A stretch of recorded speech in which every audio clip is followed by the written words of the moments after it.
L'Afrique est aujourd'hui le seul continent où la contribution de la science et de la technologie au développement, c'est-à-dire au mieux-être, au plus-être des populations, surtout des populations rurales, n'est pas significative. Pourquoi? Parce que dans nos politiques de développement et dans nos plans de développement, la science, la technologie et l'innovation, au-delà des déclarations officielles, n'ont jamais été une priorité. Et cela a eu deux conséquences. La première, c'est la faible allocation des ressources financières et humaines à la science et à la technologie. La deuxième conséquence, c'est l'absence d'orientation stratégique claire de la science et de la technologie sur les problèmes de développement comme la sécurité alimentaire, la santé, l'eau, l'énergie et la gestion des ressources naturelles. La deuxième conséquence, comme je le disais donc, c'est l'absence d'orientation stratégique. Aujourd'hui, que fait le Burkina dans le domaine de la science et de la technologie? La création du ministère de la Recherche scientifique et de l'innovation est le premier signal que les autorités burkinabées ont compris une fois pour toutes que la science, la technologie et l'innovation sont la clé du développement. Ce ministère a été créé avec une mission très claire. Il s'agit pour lui de contribuer à la transformation qualitative des systèmes productifs du pays, en l'occurrence le système agricole. C'est pour cette raison que depuis un an, mon département s'est attelé à élaborer une politique de la recherche scientifique et technologique, de l'innovation, assortie d'un plan stratégique et de plans opérationnels de mise en œuvre. La deuxième chose importante que nous sommes engagés à faire, c'est également d'élaborer un plan stratégique de la valorisation des résultats de la recherche scientifique et technologique et des innovations. Dans ce plan stratégique, il est prévu plusieurs axes dont la mise en œuvre devait permettre d'aboutir assez rapidement à des résultats significatifs pour le développement. Le premier axe important, c'est de renforcer la protection des résultats de la recherche scientifique et technologique et des innovations. Le deuxième axe important, c'est l'utilisation des résultats de la science et de la technologie et des innovations dans la promotion du partenariat public-privé. À titre d'exemple, dans un de nos instituts, nous disposons d'une unité de pharmacie capable de fabriquer des produits génériques, mais également de fabriquer des phytomédicaments. Nous sommes donc en négociation avec une société pharmaceutique pour une meilleure valorisation, une meilleure exploitation des phytomédicaments qui ont été développés au niveau de cette unité-là. Le troisième axe, c'est la création des parcs d'innovation et de technologie, notamment dans les villes, mais aussi et surtout dans les pôles de croissance que le gouvernement est en train de développer dans le cadre des activités de développement du pays. Le quatrième axe, c'est l'accélération de l'adoption des transferts du transfert des technologies par la valorisation et la création d'interfaces recherche-utilisateur. À titre d'exemple, nous sommes en train aujourd'hui de développer un programme important sur une plante bien connue, aux propriétés et aux vertus nombreuses, qu'est le moringa.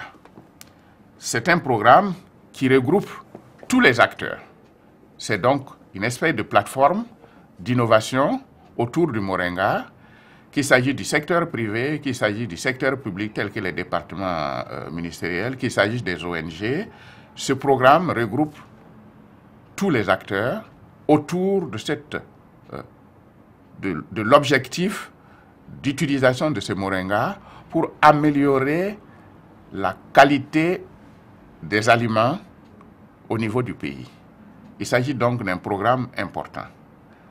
Enfin, le 5e axe consiste à développer une stratégie efficiente de communication. Cet axe est important dans la mesure où il ne suffit pas d'avoir un savoir-faire, il faut faire connaître son savoir-faire. Et c'est pour cette raison que cet axe est d'une importance capitale. Alors, quels sont les enjeux, quels sont les défis pour le Burkina en matière de sciences et technologies? Je pense qu'il y a un défi majeur.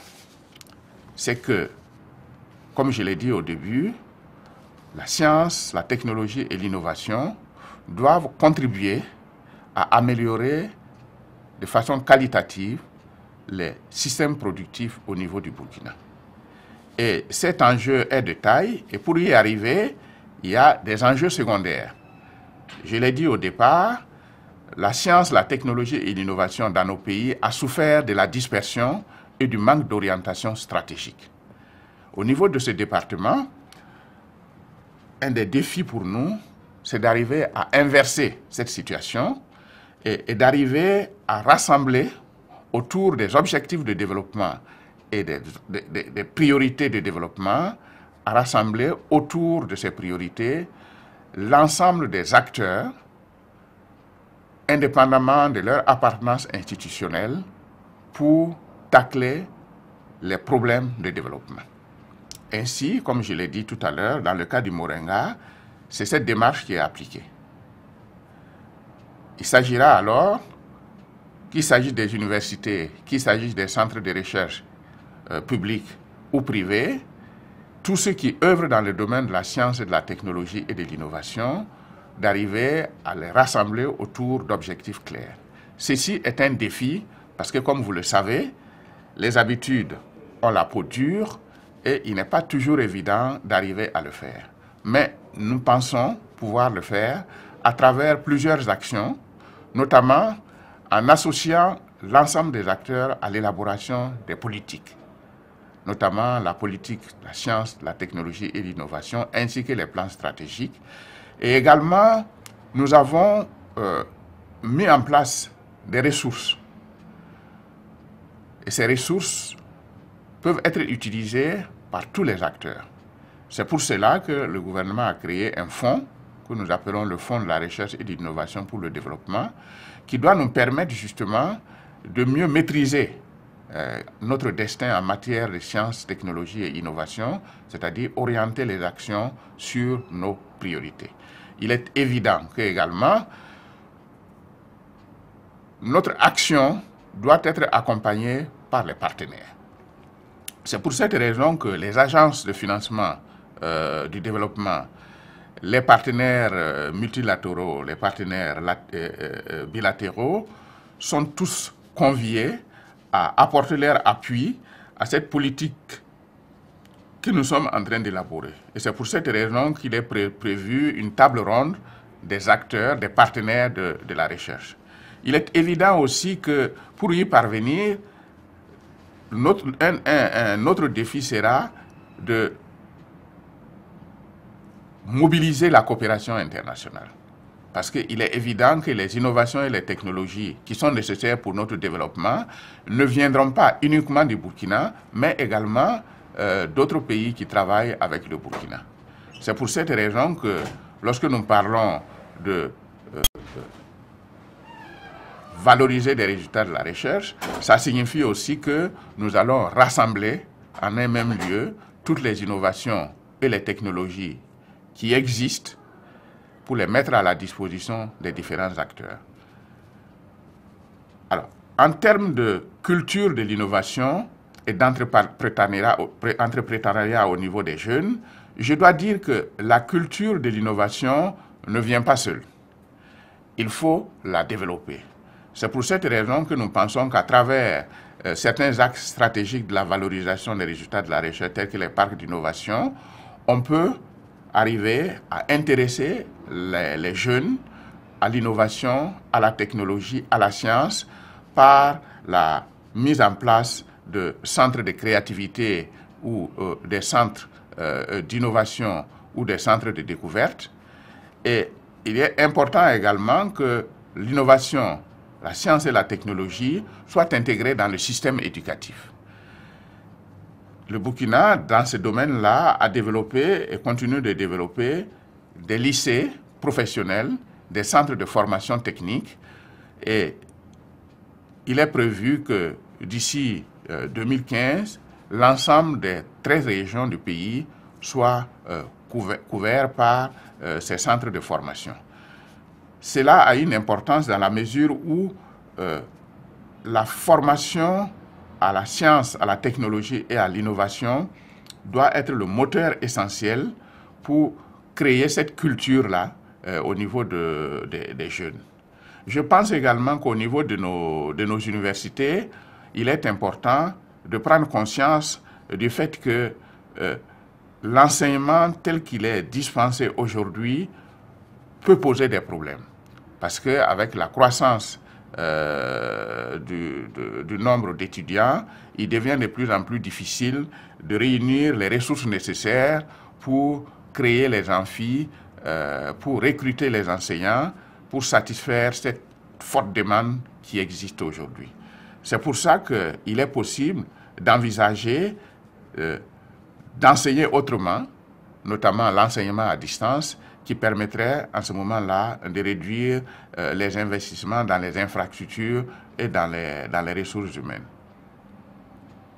Alors, il est évident que si tout cela doit être fait, c'est parce qu'aujourd'hui on considère que le système éducatif ne répond pas aux besoins du secteur privé, même si on peut considérer que ce secteur privé est à construire. Alors, le secteur privé, les infrastructures de formation, comment créer, utiliser la science, la technologie et l'innovation pour créer des emplois. Il est important de comprendre que aujourd'hui, la création d'emplois ne doit pas être perçue comme par le passé, à savoir, nous avons un système public qui emploie tous les jeunes qui sont formés, mais ça doit être perçu aussi sous forme de l'auto-emploi. Et l'auto-emploi signifie qu'on a appris aux gens à faire quelque chose eux-mêmes. Aujourd'hui, le gouvernement de Burkina Faso a lancé un vaste programme de création, programme spécial de création d'emplois, et nous avons, au niveau du ministère de la Recherche scientifique et de l'innovation, perçu là tout de suite une possibilité d'offrir à des jeunes, de permettre à des jeunes d'utiliser les résultats de la recherche et les innovations qui existent pour créer des entreprises, pour produire mieux et de façon plus bénéfique au niveau, par exemple, de l'agriculture ou au niveau de l'élevage. Donc voilà quelques réflexions que j'aurais bien voulu développer au cours de ce forum. Malheureusement, un conflit de calendrier ne me permettra pas d'y assister.